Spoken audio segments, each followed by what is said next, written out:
Welcome to this NLP introduction, Creating Your Future, Episode 5, Where Are You Now? What Resources Do You Have? In this episode, I'm going to go through why is this really important, a metaphorical description, my own experience, a case study, some exercises, and a summary and what next. So why is this really important? There's two reasons. As I said before, you can't plan unless you know where you're going to start from. But what's maybe equally more important, that many people, for very, very understandable reasons, if they're in an uncomfortable situation, actually don't want to admit it to themselves. Therefore, not only do they have an incorrect starting point to the plan, they actually don't want to come to terms with what's going on in the moment, so actually they don't plan at all. So actually being open and honest about where you are now and accepting where you are now makes it much easier to move forward.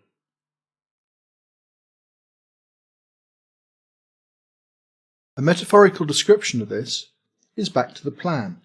If you use satellite navigation in the car, you have to put in where you want to get to, your direction, where you are now. If you don't do that, it doesn't work, period. The other description you may like to think about is, throughout history, many, many, many wars are lost because people get the logistics wrong. And the logistics about being open and honest about what resources you've got. If you're not open and honest about what resources you've got no way of doing proper planning. So, in achieving your future, or achieving the future you want, being open and honest about where you are now is one of the main points of making it a really interesting, exciting, enjoyable journey forward. What's my own experience of this? One of my longest jobs was a strategy manager in British Telecom, and I always had this rather strange idea. I always wished when we started anything that we didn't start from here. And it was only a number of years later that I realized that was totally ridiculous, because the only choice we have is starting from where we are. And therefore, anything that gets in the way of us being aware of where we are at the moment just gets in the way of our planning. So over a period of time, I realized that actually, here now is the only place we start our adventure from. So accepting and enjoying where we are now is a major part of making that journey enjoyable. A case study. And in a way, it's a little bit of a sad one. There was a client who had been very, very successful in a job for getting on for 9 years. He'd been headhunted, and he'd been so successful in the job, he assumed he was always going to be successful. And he'd been headhunted into a senior position, but what he didn't realize was anybody that had gone into that position had actually been fired within 6 months. There were issues within the company that needed to be solved before that position would work. And although the headhunter had intimated to him that it was going to be difficult, he'd had 9 years of very successful business, he just went in there and didn't realize some of the challenges. At the same time, he moved his family, got a huge mortgage, and within about 3 to 4 weeks in the job, realized it wasn't going right.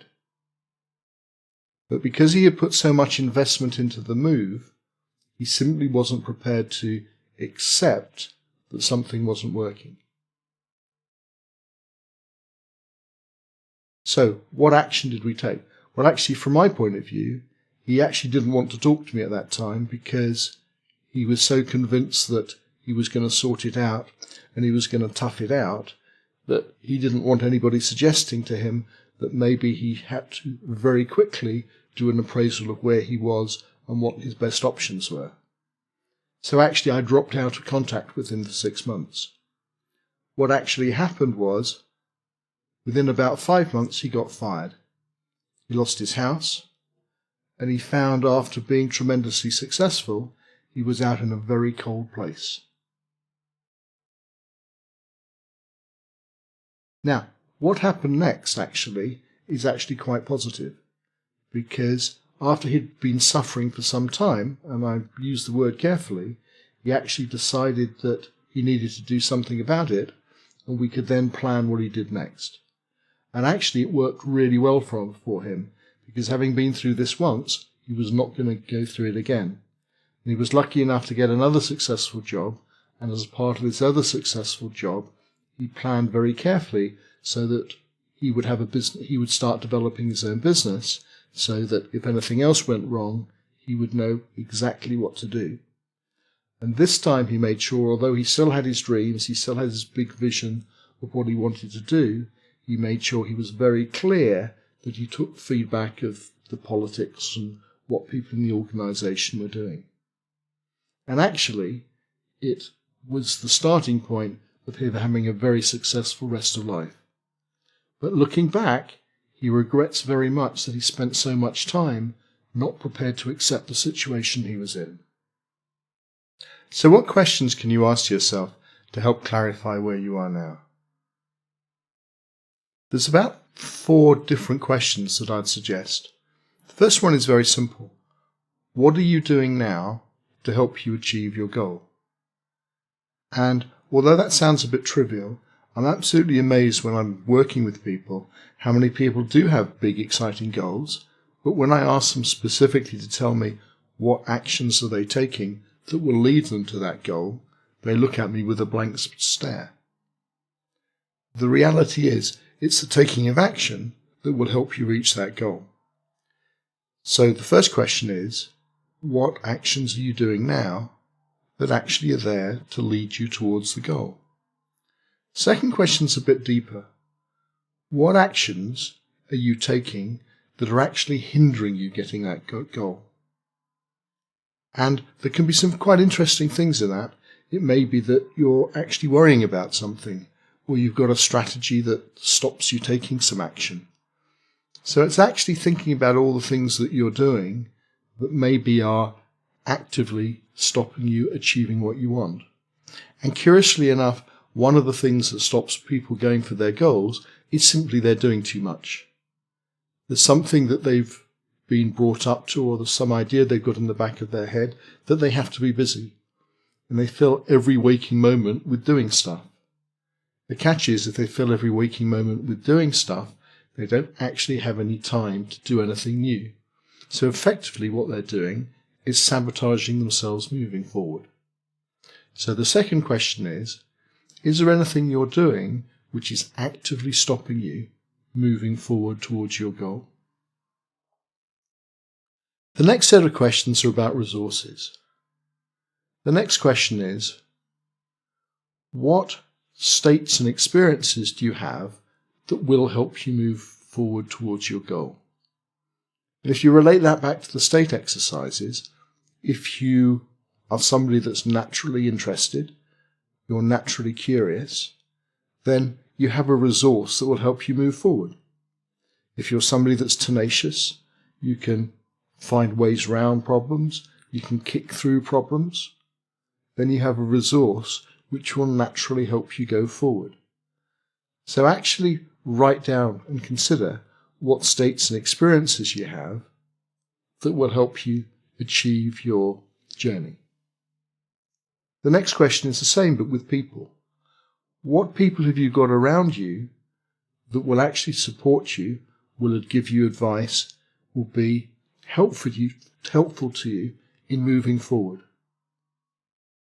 And the last question for now is, what are the skills you've got? What skills have you got that will help you move forward? What skills might you need in order to move forward? So, what exercises will help you? Well, in essence, the basics exercise is simply writing down answers to those questions. So the first thing I'll ask you to do is write down answers to those questions. The second thing is a bit of an imagination exercise. You remember in the second episode, you wrote down a group of people whose advice you might like to help you on your journey, and half the group were real people you know, and half of the group were people from history or people from the past or people from the future. I'd like you to do this imagination exercise. I'd like you to just sit down, either with your eyes open or your eyes closed, and imagine you have a group of people around you. Imagine you can see those individuals. You can actually see what they look like. You can imagine them speaking. And I want you to go one by one and ask these people those questions and answer them honestly about you. I want you to trust your intuition that whatever you imagine them say will be useful to you. So spend 5-10 minutes in your mind specifically asking those people for their honest advice. And as I say, for the sake of this exercise, wait and trust what they say. Now, like all feedback exercises, your job is to listen to the response, but it's up to you to do anything or not with it. So after you've done that exercise, I want you to go back and look at what you've written down and see if there is anything you might want to change. If there is any new insights you've got about where you are now. Now, there's a further exercise that I'd like you to consider. Of the real people, choose 2 or 3 of them and actually go and talk to them and ask them the same questions. Ask them for their comments about what you're doing now and any advice they might choose to give you about moving forward. And again, like when you did the exercise in your head, listen honestly to what they have to say, and if you think it's appropriate, go back to what you've written down and change it and amend it. And that's the exercise. Now, before I summarize what we've talked about, there's something else I think it's worth you being aware of. When the 2 co-founders of NLP started the field of NLP, they modeled 2 people that were very good at asking precise questions. Virginia Satir and Milton Erickson. And both of these people had a tremendous skill in being able to ask questions that actually enabled others to turn what was unconscious experiences and strategies into conscious experiences and strategies. And just by asking questions based on people's language, you get them to reflect and get them to almost come to terms and accept where they are now. Now, it can be a little bit uncomfortable to do it, but the results for doing it can be amazingly positive. So I want you to be aware that there is a lot of background of experience that getting people to be honest about where they are now is tremendously powerful in helping them move forward. And it's almost that situation. As soon as people accept where they are now, then it almost becomes much easier for them to enjoyably move forward to where they want to go. So, at the end of this exercise, you have your powerful direction. You know where you are now. You know some of the resources you have for the journey. In the next episode, we're going to plan that journey using another very powerful NLP technique called timeline. Thank you very much for watching and listening. I really look forward to you coming back for the next episode.